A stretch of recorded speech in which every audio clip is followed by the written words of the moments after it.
Today's guest is Trista Polo, the organizer, I Woke Up Awesome, and podcaster of Trista's PL8STORY Podcast. Trista has over 14 years experience working with and coaching entrepreneurs, business owners. We discuss on changing our inner monologue and how it impacts our outer relationships and results. We even talk about the background as to why she created PL8STORY Podcast. Please give a warm welcome to ever blessed Trista Polo. I would like to apologize in advance for the muddy recording and microphone difficulties. Hello. Hi, Trista. How are you today? Great. How are you? I'm very well. Thank you. Good. You've gone through this and you yourself have a podcast. And I was like, I love the idea that you have your guests with unique plates. So that's I love the way that you have that. Thank you. Branded. So me, I'm just all over the place. I just love listening to people's journeys and success. So and then you had some other ideas that you wanted to look into in regards to some topics that you like to talk about. It's probably the last two, which is how to own any room you are in, even if it's filled with strangers. And I like to know about that. Last time you sat on a tack for 90 minutes to avoid shame and ridicule. Yeah, those are all great. So I guess one of the things that I like to start off with is, if you want to let the listeners know exactly who is Trista Polo, and to know more about your journey, like specifically where you grew up and how you came to this path and becoming a Reiki and a certified trainer, amongst other things, amongst other talents that you have as a podcaster yourself. So tell us a little bit, who is Trista Polo? Sure. I would be happy to. First of all, thank you so much for having me on. Yes, I'm really, I appreciate the opportunity to share a little bit of myself and some of my journey. And, my journey is like all journeys. It starts one way and then takes tons of twists and turns, and it is constantly evolving and unfolding. I hit 50 years old this year in 2021. And I would say half of my life, I really struggled to believe that I actually deserved to have a good life. And that's kind of where my journey starts.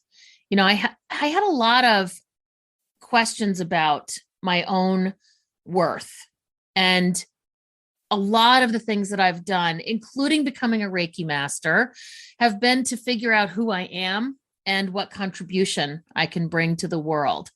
Through my own work, I realized that I'm actually a powerful person who can create my own life, who is able to bring miracles into the world for myself and others, just like we all are. And I've gained a lot of knowledge on that journey. So I pay that forward through my energy work, through my training and my coaching, and hopefully through the stories of other people in my podcast as well.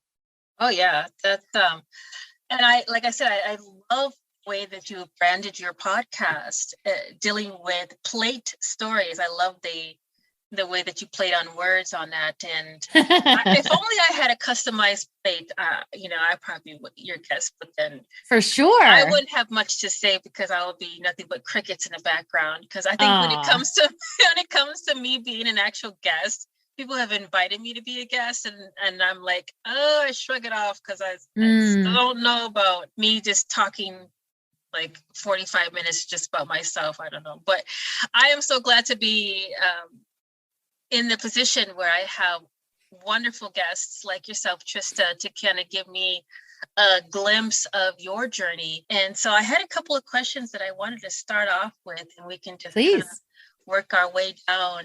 And so exactly what accomplishments are you most proud of? Well, there are so many on my journey, because I have really worked to transform myself throughout my life. But I would have to say the one that I'm most proud of is in the recent past. I work in a team-based environment, so I work with a lot of different people. But because a lot of my self-worth issues I feel like when you worry about having a deficiency in yourself, you overcompensate. And then you worry about that deficiency in others. We see in others what we reflect back from ourselves. So because of my self-worth stuff, I kind of worried that I wasn't good enough to lead, but also that nobody could do it as good as me. It sounds weird to have both of those beliefs, but they're sort of the yin and yang of each other, both worrying about my own contribution, but also worrying about the contribution of others. So I ended up being a leader who would do everything myself. I never asked for help. If I had a project, I was always the one that volunteered to do all the work. Part of it was because I was afraid if I asked too much of others that they would abandon me and the project. And part of it was because of that type A, if you want something done right, do it yourself. So a few years ago, I went through a 2-year training program about team management and leadership. It was all around the distinctions of communication through a company called Landmark Worldwide. And what I really learned was that I was taking away other people's opportunities to thrive, lead, and contribute by being that sole leader. I've since taken a team leadership slant to things where now instead of me being the leader and hoping other people show up, I give people an opportunity not only to lead, but to learn through their own leadership. So we now lead as a team and we have a blast. We make a huge difference. We're way smarter together than I ever was alone. We can get a lot more done because of all of our schedules just doing a little bit than I could all doing it by myself. And people feel more part of the community because they're contributing instead of thinking, well, Trista's got it, I'm going to go spend my time elsewhere. So I would have to say that's the accomplishment I'm most proud of most recently. And I'm continuing to explore how to even level that up from where we are now. Wow. Yeah. It's like they say, I think it's from like Barbara Streisand. I love Barbara Streisand, but one of her songs is people who need people are the luckiest people in the world. So it's like, you can go far, but not far as to if you had someone there as a supportive, as a community, as a village to get to where you need to go. And we all have the similar goals. We want to be successful. We want to accomplish many things. We want to become positive and positive influence to other people. So then it encourages other people to become their own leaders or become supportive. It's almost like I said, a pay it forward scenario. But yeah, that's beautiful. Thank you for sharing that. So when did you first become passionate about your chosen field? For example, your coaching, your mastering of Reiki, the podcasting, etc.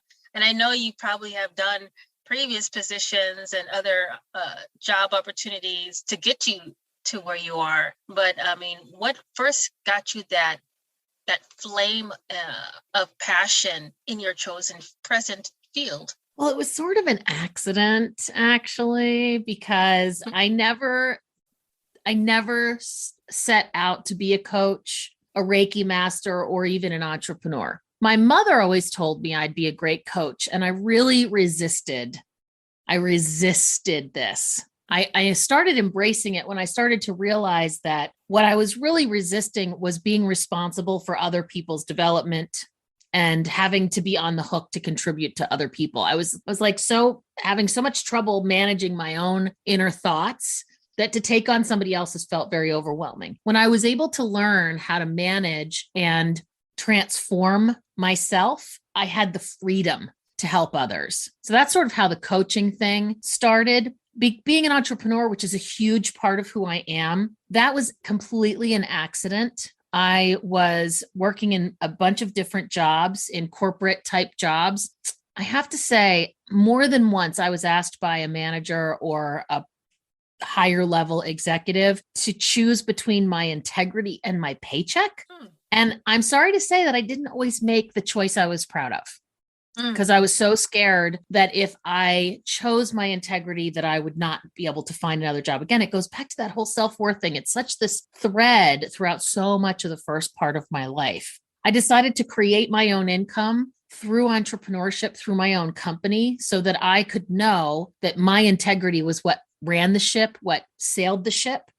And I wouldn't have to compromise my values and my character to make a living. And when I took that on, I've never looked back, because I now get to create my life on purpose. And that's super important. I love to have ownership of my own time. And, I've been an improv actor. I've become a Reiki master. I've had podcasts. Having my own time, I get to do what I want.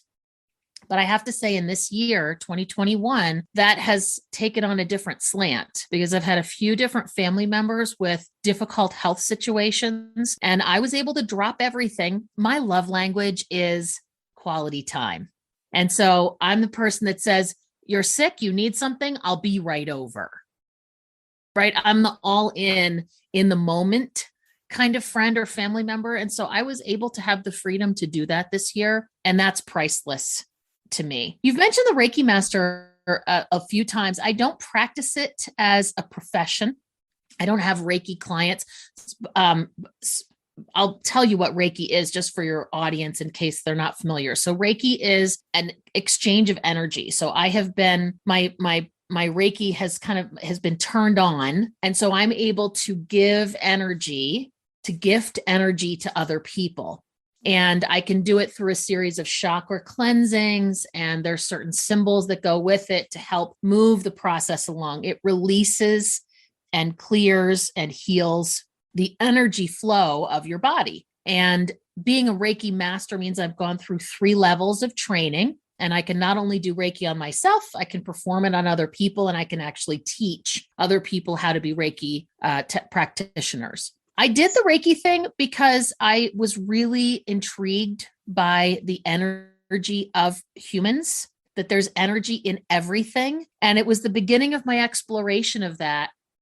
And a good friend of mine taught Reiki, not only had Reiki clients, but also taught it as well to people that wanted to learn it. And so I decided to take it on because she had given me some sessions and I had some real results, and just really it's been a huge part of me. As I said, I don't practice it for others, but I definitely give myself Reiki, and I offer it I gift it to other people if they have an injury or some kind of challenge.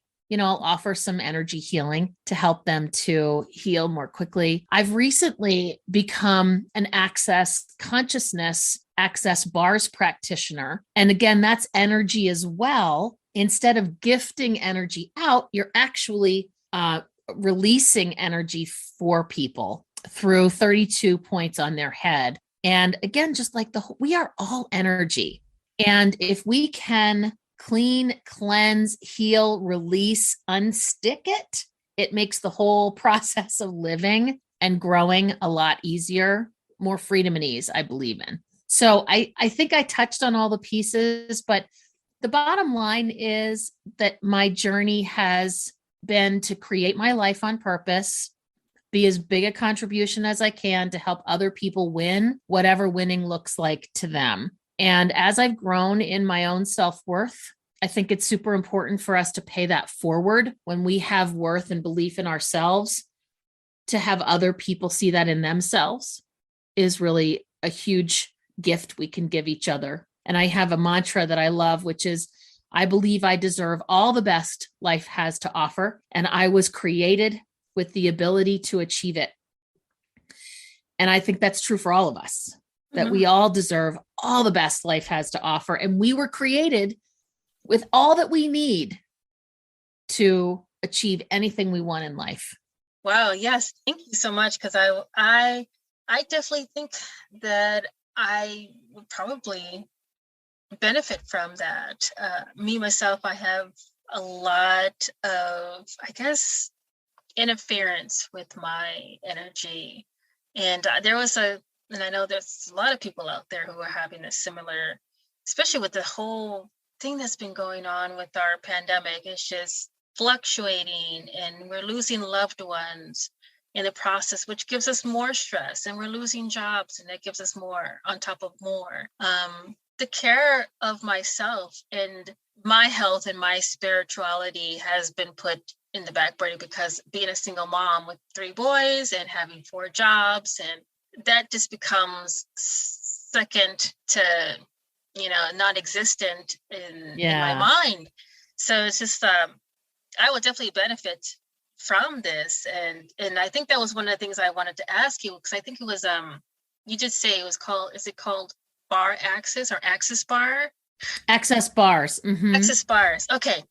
Because I was looking at some of the testimonials that you had on your website, and they said there was some things that they just didn't expect, and they were anticipating this to happen. And you identified that with each person is completely different on the reaction to receiving this release of, all of that you identified in your, the 32 points. And so I think this will be very beneficial for the listeners if they would jump onto this, because we all do need some type of release on this 2020 and 21. It's just, it feels like it's 2.0 from last year. I really am happy to speak with someone who has such an enriched background on just becoming aware of themselves and making sure that they have, the pathway cleared,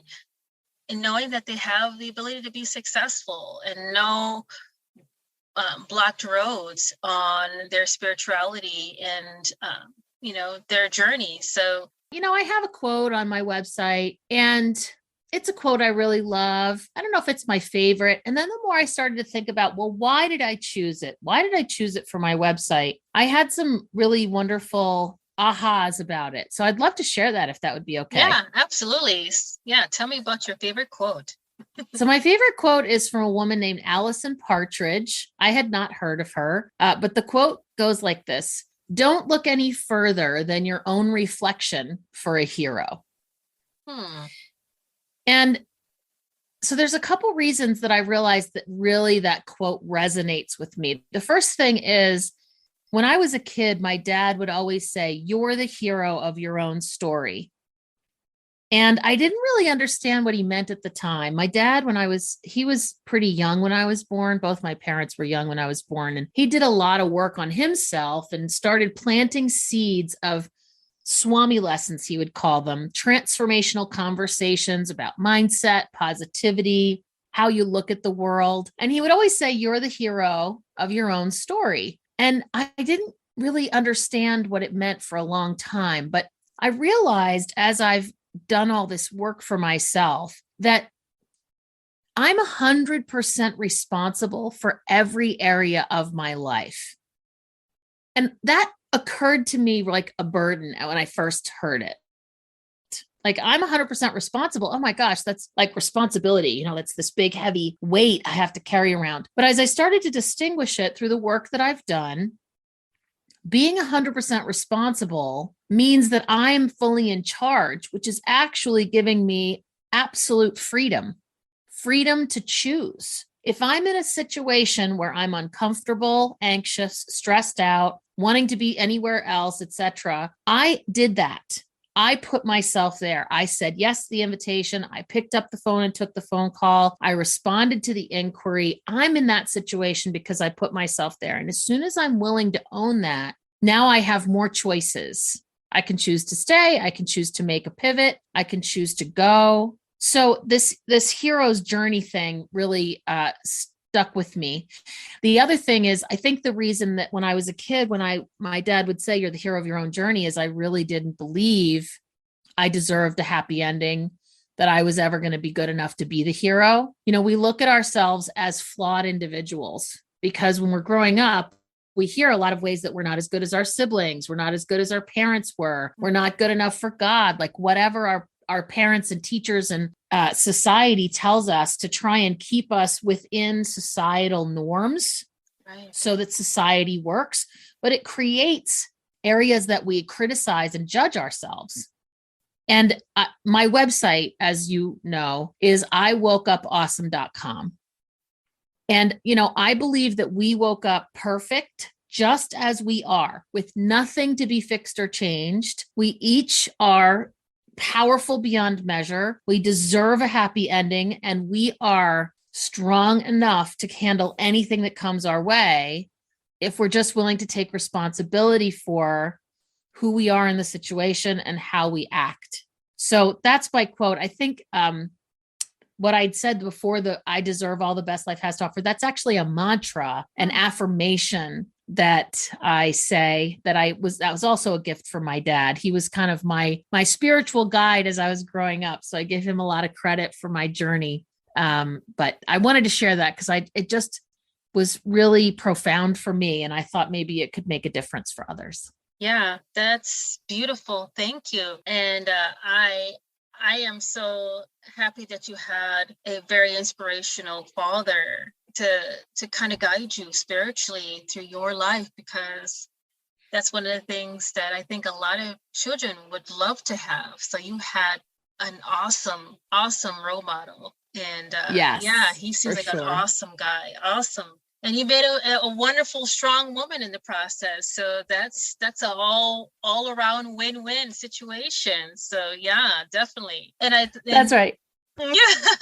And you know, based on what you identified with your website, you know, what you just identified is you also have like a self-worth assessment intro. I was going to go through it right after we got off our time here on a recording, that to go through the steps. So, and I know that you also have other varieties of things that listeners would love to dig deep into, as well as listen to your podcasts and coaching services. You have even something that you have the I Woke Awesome Club on Clubhouse. So I know that's kind of fairly new for me, but I know there's other people who are like, oh my gosh, yeah, like sign me up. Is there any additional things that you'd like to share with the listeners, I guess, in closing? Because I think that's pretty much it, unless I forgot what you'd like to share with the listeners. Sure. Yeah. Well, you mentioned the self-worth assessment, and I wanted to touch on that because the self-worth assessment it's a free visualization on my website. So anybody's free to do it. But at the end of the assessment, there's an opportunity to take an 8-week email-based course. And I'm going to tell you that one of my goals for 2022 is to have that course moved over to a platform that is self-regulated, so that there's a built-in accountability and follow-up process, which is not there now. So right now, the self-worth course is a free course on my website. It's 8 weeks via email. And what I have found is that people, because you're really taking a hard look at yourself, people are not finishing the course. And it's set up in a way that I don't know if they finished it or not. Because, you know, I kept the resources I had so I could keep it to be a free course. So I'm going to be moving it to a platform where it will have a small fee to it, but then it'll have a lot more value because it will be more self-directed and have a lot more ways for people to keep on top of it and really build these muscles of believing that you deserve all the best life has to offer. Oh, sure. So I wanted to mention that. And, you know, the podcast is a passion project for my business. I interview people with vanity license plates. So you have to have a vanity plate to be a guest, but I am always looking for guests. And I love, like you do, I love sharing other people's stories. I know that's what you're passionate about. So I really resonate with that because that's what my podcast is all about. I take the vanity plate as one specific door to open into their soul. And that's always where we start, because I find that the vanity plate is often not chosen because of what you assume or think it would be. Mm-hmm. In fact, I had people share vanity plates with me. They see them on the road, they take pictures, send them to me on Facebook. And I always ask, do you know whose plate this is? Do you know the story behind it? And one was recently shared with me through Facebook. And he said, actually, I do know the guy. So next time I see him, I'll ask him the story. And if he's willing to come on your website or on your podcast and share it. And so he saw him again, and he said, he's not willing to share it on your podcast. He wasn't even willing to share the story behind the plate with me. His wife doesn't even know the story. And now I really want to know the story, right? But it's a secret. Like he won't even share why he chose it. So, you know, vanity plates are just an interesting, cool, unique way to learn about people. It really does become a human interest story where we learn about the special goodness inside of each of us. But that's wonderful. And I love being able to offer those stories. And I'm always looking for guests. So I wanted to put this invitation out that if you have any listeners that have a vanity license plate, this is like the personalized plates that you registered for your car that aren't the randomized ones. They are welcome to come onto my website and fill out the form, and they can be considered to be a guest. Yeah, absolutely. I will definitely put that all in the show notes. If you wanted to have all the specific links to everything that we've discussed, I'm going to put that on there for sure. Absolutely. Now, I completely forgot about some of the stories that I guess from your guest form. I want to know about this sitting on the tack for 90 minutes scenario. What's that all about? Well, it stays with the theme of self-worth, right? That we've been talking about from the beginning. When I was in high school, I moved around a lot as a kid. I lived in about 24 places in my 18 years of high school, or growing up through high school and graduating to college. The longest place I ever lived anywhere was 2 years. And the shortest place I ever lived anywhere was 2 weeks. So you can imagine as a kid dealing with all different kinds of popular kids and all different kinds of band geeks and, drama kids and all kinds of stuff, that I had some issues with wanting to fit in. I mean, that could probably track logically, and you'd be right if that was something you guessed that had happened. So I was in high school. It was my junior year, and I was in an algebra class with like 8 other kids. It was a very small class, and everyone in there was a guy except for me. Actually, everyone in there was a football player except for me. And I was really more the band, choir, theater person than I was the cheerleader, softball, football girlfriend person, right? So there's kind of those two camps, and I was definitely in the more dramatic, creative side. So before I got to class, because I was running a little late for class, before I got to class, they put a tack on my chair. But of course, I didn't know that. So I get to the class, I'm running in to be on time, and I sit down, and I'm wearing jeans, thank goodness. And I can feel the pain of, at the time, an unknown pain on my butt, my butt cheek. And I thought to myself, I have a pain in my butt, but I don't know what it is. And the only way to tell is to get up in the middle of this class, which has now already started, and face all these football players who are just waiting for an opportunity to make fun of me. And I just couldn't bring myself to do it.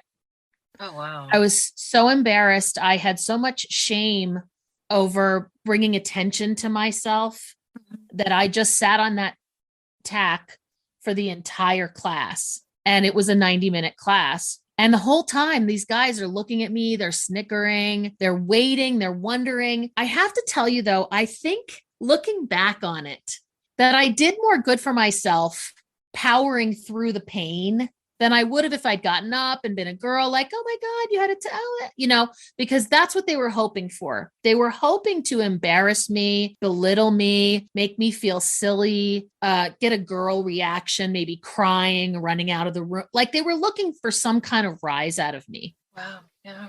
And because I sat through it and sat through the pain, that I didn't give them the satisfaction of getting the response they were looking for. And it's sort of like their prank fell flat.